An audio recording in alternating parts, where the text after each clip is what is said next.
Senator O'Sullivan. Thank you, Mr Deputy President. I rise tonight on what is a significantly important matter.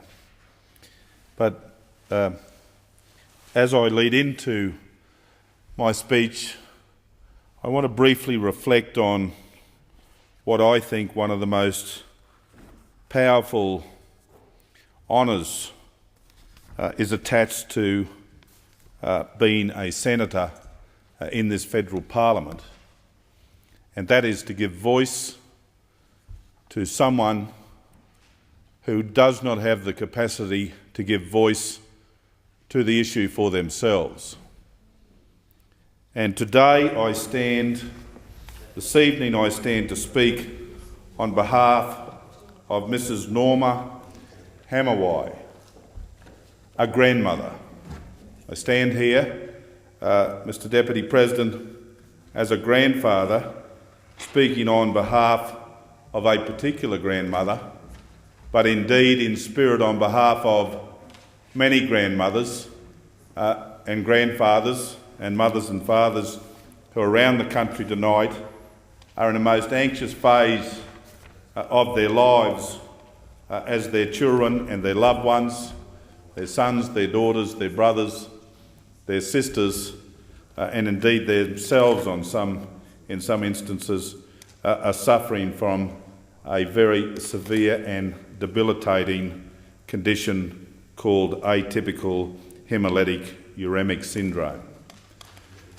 This disease seems to particularly strike young women in their teens and early maturity of womanhood, and it is a violent disease.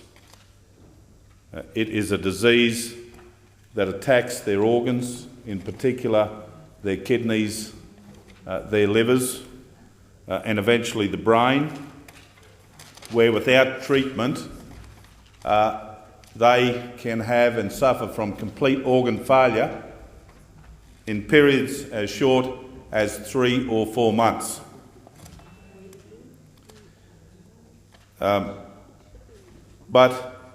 Mr.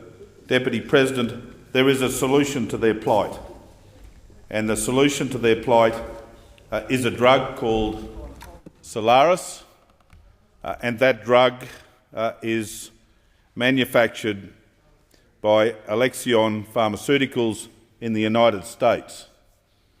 Solaris has been here in Australia for a long period of time and available through the PBS scheme for a particular condition, but not the condition that I have mentioned. Solaris is available today for patients in this country who suffer from another rare and disabling disorder called paroxysmal nocturnal hemoglobinuria. But the drug is not available to Australians who are suffering from AHUS. And returning to where I started, Mr. Deputy President, Mrs. Hamawai is the grandmother of a beautiful young woman named Bianca Scott. Bianca is an 18-year-old student or immediate past student who graduated from her high school in 2013 with all of the wonderful promise that comes with that phase of our lives as we finish our term of education and go out into the world to explore and to grow. Only that wasn't Bianca's experience. Within a very short period of time, Bianca found herself on full-time treatment for an attack of this condition on her kidneys. Because the drug is not available through the PBS at this time, her family set about to try and do what every parent and grandparent would do, and that is to supply their child with a chance at life. A chance at life in the same way that all of us in this chamber tonight and our colleagues in this entire parliament enjoy as I speak. This family has invested $234,000 of their money in purchasing the drug for young Bianca up until today. Mr. President, they have nothing left. This family has nowhere to go. They have no chattels left to sell. They have no friends or support in the community any longer after they have enjoyed massive support from friends and family in being able to supply the drug to young Bianca for these past months. The tragedy is that Bianca's family went to the pharmaceutical company, Alexion Pharmaceuticals, with $15,000, their last $15,000 of the $24,000 required to buy these vials of life that last for 2 weeks. $12,000 every week is the cost to this family to keep this little girl alive and to keep and protect her from long-term and debilitating organ failure. After paying the company $234,000 just in this calendar year, they expected that the company may, on a humanitarian basis, have provided their little girl with the drug this once, even though they can't pay the full amount. Now, Mr. President, I don't intend to spend a lot more time on Alexion Pharmaceuticals tonight because I have put a proposition to them, and I'm hoping that somewhere tonight, somewhere in the world, it is under active consideration, because they have an application before our health department, our federal health department. That application is making its way through the system, through the due diligence, as it should. To their credit, this company has a current humanitarian trial in this country where they are supplying this drug free of charge to 11 sufferers of AHUS.